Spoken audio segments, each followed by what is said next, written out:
तपाईको सभापतिले धेरै पटक भन्नुभएको थियो हाम्रो सरकार बने पछाडिको 100 दिनमा हेर्नु होला 100 दिन हामीलाई सरकार चलाउने 100 दिनभित्र हामी विदेशका गल्ली गल्लीबाट नेपाली नागरिक फिर्ता ल्याउँदैछौँ अब आउँछन् हैन हैन सरकार त बन्यो नि हाम्रो राज्यको रिसोर्सेस के छ आफूले चाहिँ अनि त्यो राजनीति गर्दा त्यो बोल्दा चाहिँ रिसोर्सेस चाहिँ कहाँ गयो त्यो एउटा यो सोच्ने कुरा चाहिँ गट्टा खेल्न गएको 35 वर्ष त भएको छैन किन उनीहरूले गरेको थियो हामीले नि गर्न पाउनुपर्छ त्यसको मतलब राजनीति त तपाईहरु गरिरहनु भएको छ हैन नि हिजोको तपाईको चाहिँ सरकारका चाहिँ सम्माननीय प्रधानमन्त्रीहरू कुन कसरी समय व्यतीत गर्थे अहिले कसरी गरिरहनु भएको छ बिहान अहिलेका प्रधानमन्त्री के गरेर बिहान 8 बजेदेखि लिएर बेलुका 9-10 बजे काम गरिरहनु भएको छ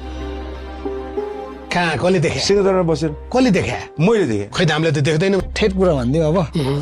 उहाँले चाहिँ महानगरमा हटाउनु खोज्नु भएको थियो ढुङ्गामुरा भएको थियो त्यसको रिस पोख्नुभयो सुरुमा चाहिँ गाड डाक्नु हटाउनु भयो